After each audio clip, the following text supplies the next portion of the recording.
Welcome to Coming Clean with Indie Lee, a podcast series about living with passion, acting with purpose, and being fully present. I'm your host, Indie Lee.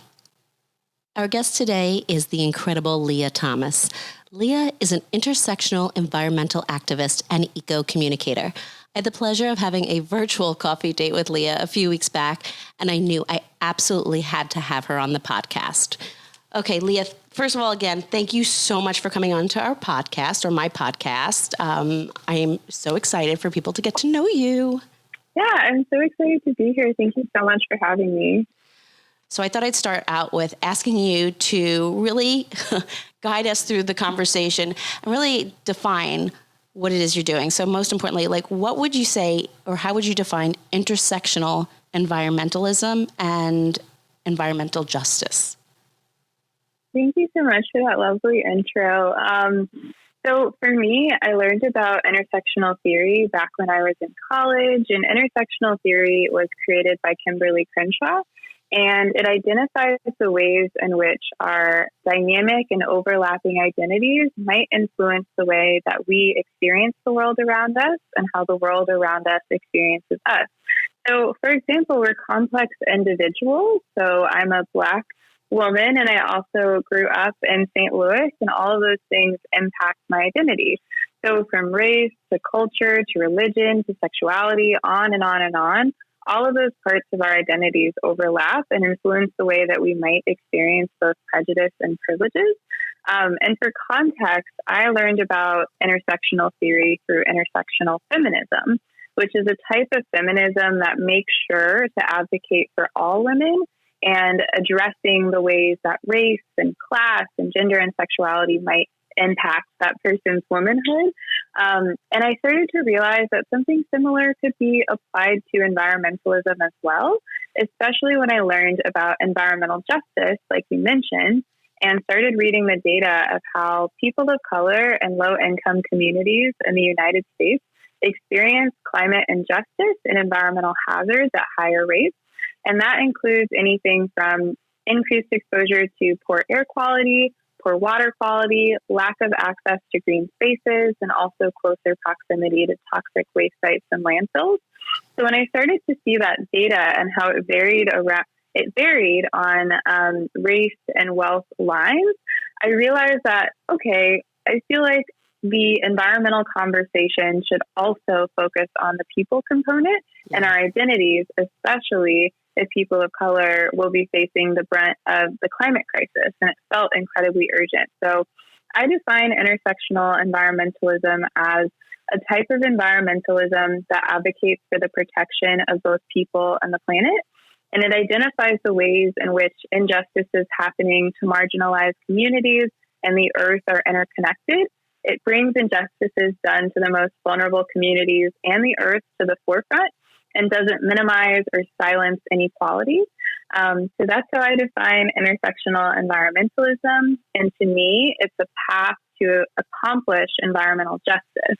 And environmental justice is when, so those disproportionalities that I mentioned earlier are no longer happening, and everyone has access to a clean, safe, and healthy environment. Whoa. You have a very huge task in front of you. But I mean, when you started this work or started to identify this when you were in college? Yeah. And now here we are in the midst of a pandemic, and we know that the marginalized communities are definitely at higher risk for all the reasons that you're talking about, in addition to everything that's going on environmentally in terms of green space and the planet, et cetera. And so we're in this pandemic, then Black Lives Movement, really brings to the forefront the issues that should have been addressed for the past 400 plus years. Mm-hmm. And then walk me through how then all of a sudden your advocacy work really just blossomed in this moment. Yeah, I never in a million years would have thought that a pandemic and the reemergence of basically a civil rights movement would lead to increased visibility in my work. I definitely wasn't expecting that in any way, shape, or form, but basically during the George Floyd protest, I posted a graphic that said environmentalist or Black Lives Matter, pretty simple, and also included my definition of intersectional environmentalism. And that was the first time that I had really sat down and thought about what I wanted that definition to be. Mm-hmm. And I also posted in that same post an intersectional environmentalist pledge, just in case environmentalists wanted to be better advocates to people of color. And it really is the power of the internet. I didn't do anything. I don't know the answer, but basically I posted it, and within a couple of hours, my following had increased by over 1,000 people. And it just kept going and going and going until I had a following of over 100,000 people in a matter of about a week or two. So it's really the power of the internet and environmentalists deciding to collectively act to amplify a message that I guess a lot more people resonated with than just me. So it's hard to answer that why it happened, but basically it was just the most organic thing where maybe a lot of other environmentalists were also wondering how they could be better advocates in the fight for civil rights as well.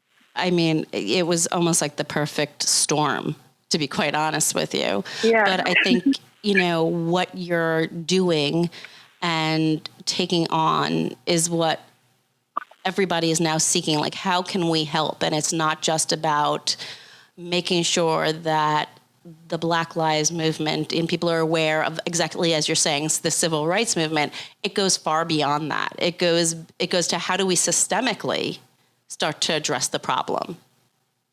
Because from what I'm hearing from you, it starts with the environment. And that's more than just, where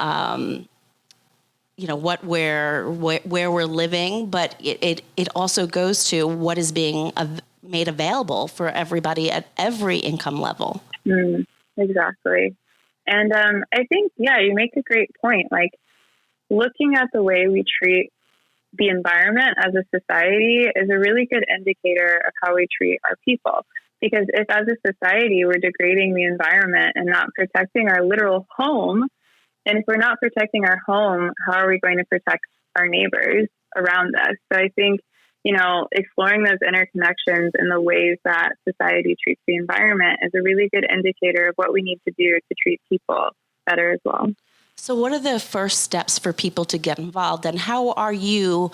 I mean, it's one thing to say, okay, this is what I'm going to do, but then it's another thing for people to actually activate themselves. Mm-hmm. So what are the actions that you and other environmentalists are taking to start to create change here? Yeah, I think the first step, a lot of people are like, okay, I'm ready to save everybody. And I have to say, like, for me, the first step is really listening and learning, because with education, you can arm yourself with the knowledge to be a better advocate and take action. So I truly recommend people just following other people on social media, reading their literature, supporting their art and their projects to learn about different cultures. Because for me, even though, I made this little definition, I had a lot to learn, and I still have a lot to learn every day. And I can't allow my ego to get in the way of that learning. So for me, for example, a blind spot that I had for a long time in my environmental advocacy was accessibility, and how things may or may not be accessible to people who are living with disabilities, and things that I took for granted. So even the ways that I was using certain colors and fonts and designs on Instagram, I had a lot of people call me in and say, hey, Leah, this, isn't compliant with ADA guidelines, and I would prefer if you could have higher contrast in your text. So listening to people and learning a little bit more about accessibility, and not getting into a defensive place of saying like, oh, I didn't try to do that, get over it. But being, empathetic and trying to learn from people who are trying to call me in. So I really, truly think that the first step is learning from communities that you maybe haven't, been in touch with, and reading their stories, because you'll learn a lot about what sorts of organizations to support based on the content that they're posting or the things that they're writing.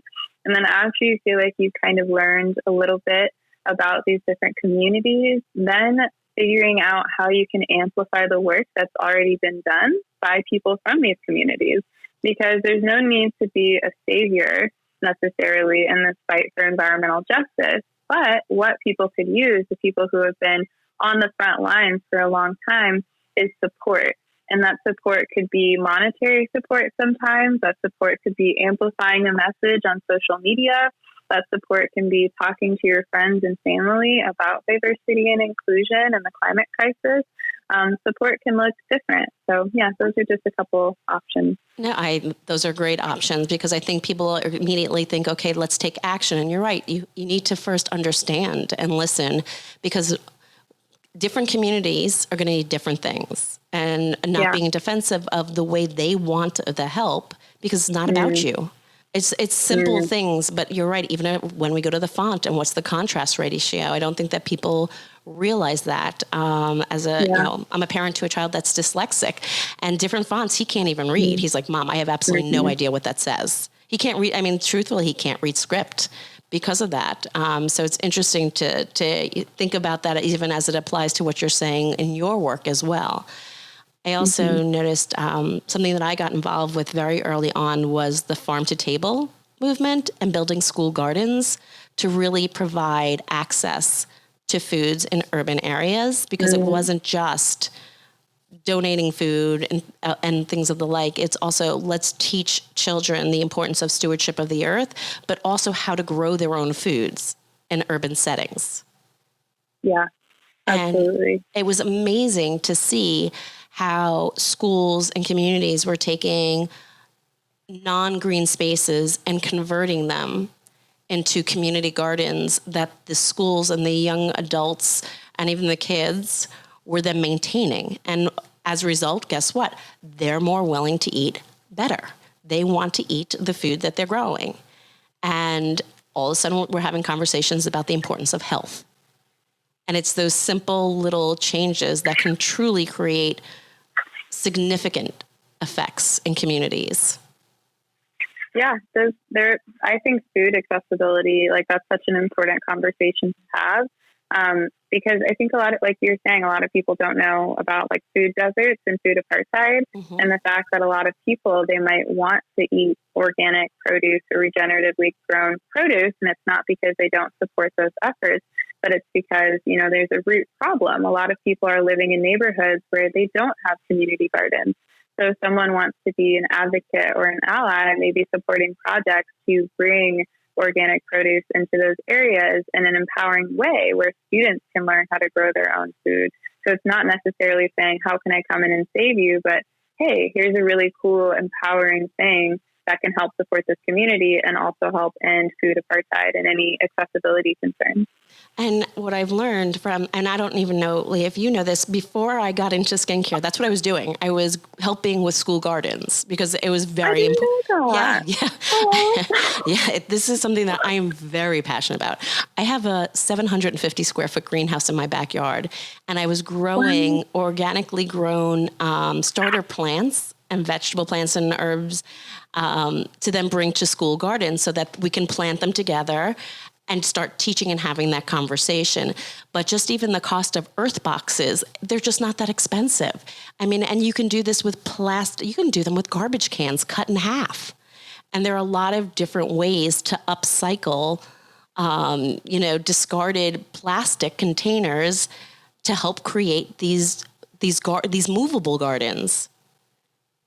And it was just such a fascinating thing to see the looks on the eyes of these kids who were like literally pulling up these organic carrots that they were growing themselves and then bringing home. And it was making that available. And it was just, to me, it was some of the most exceptionally moving parts of my career when I was doing that. So, and by the way, the same thing goes for skincare. How do we make it accessible? And it comes down to the cost, as well as, is it basically available universally? Mm-hmm. Okay, so now everybody, I saw Harper's Bazaar, etc.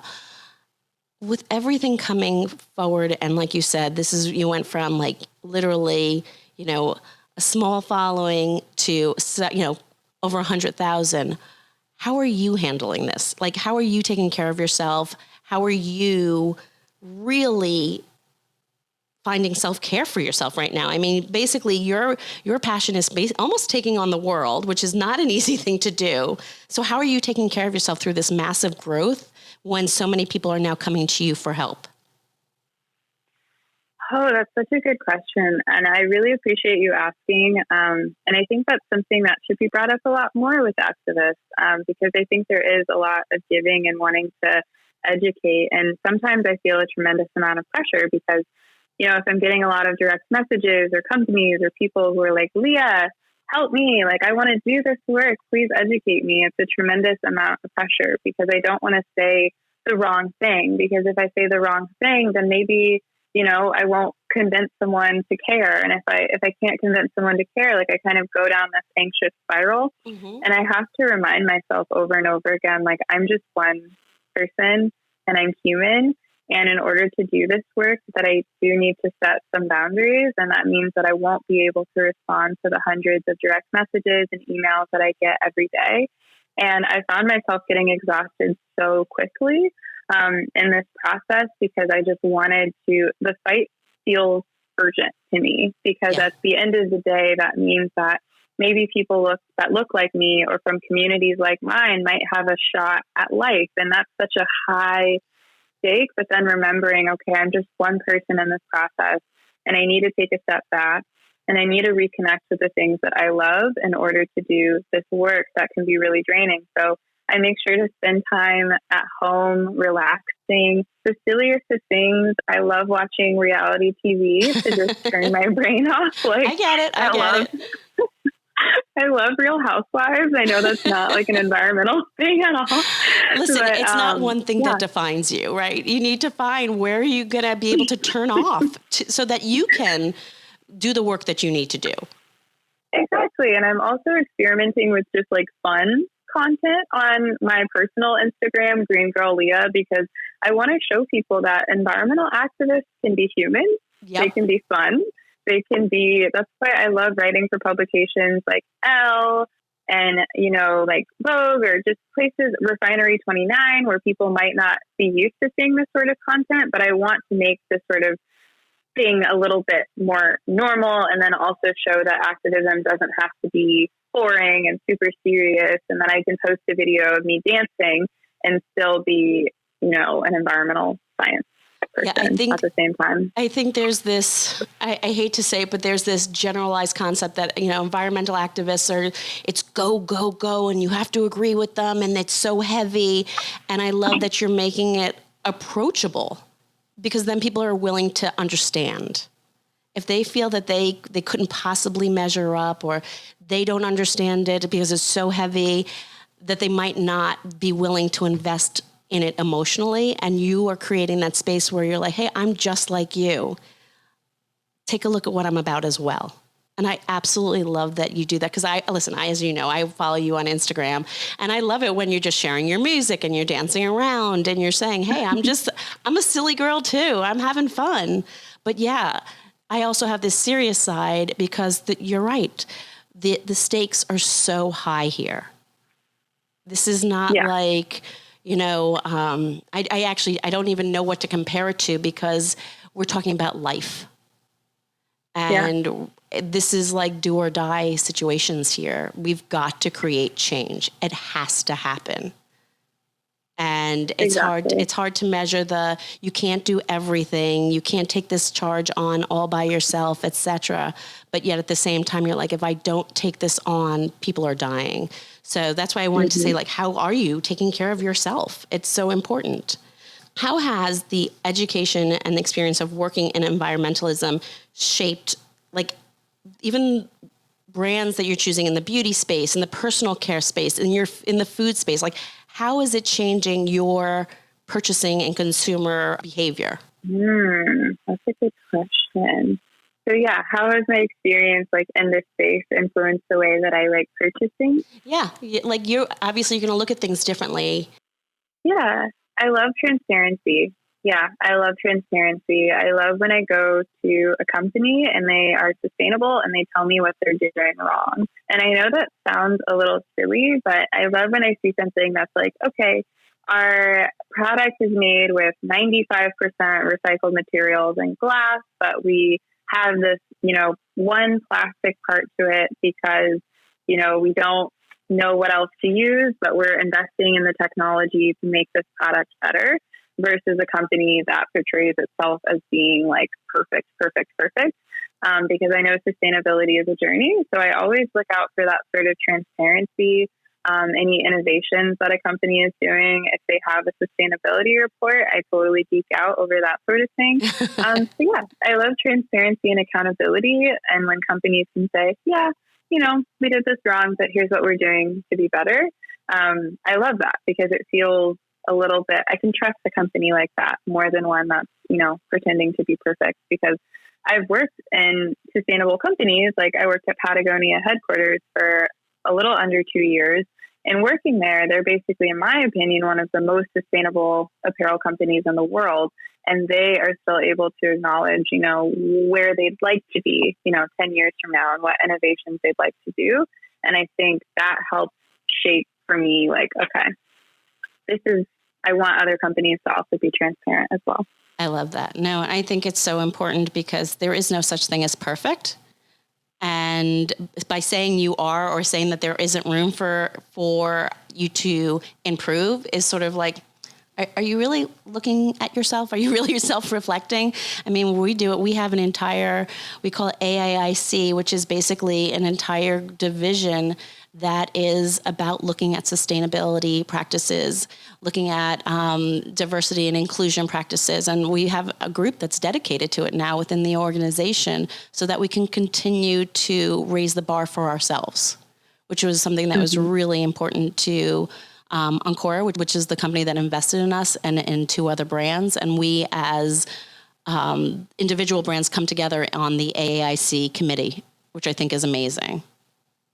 Yeah, that's super awesome. So what's next for you? That's such a good question. I definitely take on way more projects than I need to. So I think what's next for me is just learning how to experience rest. Rest is like a radical act of resistance, and making sure that I kind of pace out my projects a little bit more. I think because this is all so new for me, I was definitely living with a scarcity mindset of kind of like, oh no, I gotta do everything that I can and take every opportunity that comes my way. And I think just coming, to peace with whatever may or may not happen in my career, and learning that I can take a little bit of a break and take a step back and focus on the projects that really mean a lot to me moving forward. And is there any projects that you want to share? Anything new that we could share with our listeners and how they can get involved? Because I'm going to put all in the show notes, obviously, Instagram, etc., and websites, all that stuff. But any news that you'd want to share and ways people can get become involved? That's a great question. I would recommend following Intersectional Environmentalists and staying up to date on what we're doing. We're launching an accountability program, which is business specific, sometime in the fall. We're working on that with researchers to get it up and running. It's a pilot program that's hopefully going to turn into a more automated training a little bit later, but we're super stoked about that. And also to stay tuned for our mentorship program that's coming for young environmentalists to be paired, kind of like a dating app, with some of our council members, and they can receive free mentorship and guidance from some of our council members. So that's something that we'll be opening up this fall as well. Oh my gosh, you are amazing. I mean, you blow me away. That's so sweet. Thank you. No, thank you. Thank you. I always ask on the podcast 3 questions. So I'm going to go into mine. They don't have to be rapid fire. I'm not like that. Yeah. But definitely share what you're currently passionate about. I'm currently passionate about probably regenerative agriculture. I think it's a really cool climate solution if we can farm in a way where the soil can capture carbon and hopefully reverse some of the impacts of climate change. I know that was kind of a boring sciencey answer, but that's what I'm not for me. I'm geeking out at it, so don't worry. I know. As someone who's very involved in the ag world, I'm like, yes. Absolutely. Yeah. I'm with you. What's giving you, and people are like, I didn't know that about Indie. What's giving you purpose right now? I think what's giving me purpose is that it's really cool with Intersectional Environmentalists, kind of like the spin-off organization of my work, that we're able to help people feel empowered and feel seen and heard. And I think that's enough for me to keep going. Like, if the work that I'm doing is helping people feel validated and also feel like they can be confident to go out in this world and create change, I think, yeah, that keeps me going. I mean, just listening to you gives me purpose. So I love. And what are you currently practicing in order to be more present on a regular basis? I am putting down my phone. That has definitely helped me be a little bit more present because I'm constantly plugged in. And also safely, I'm taking little small retreat stays at like Airbnbs and cabins.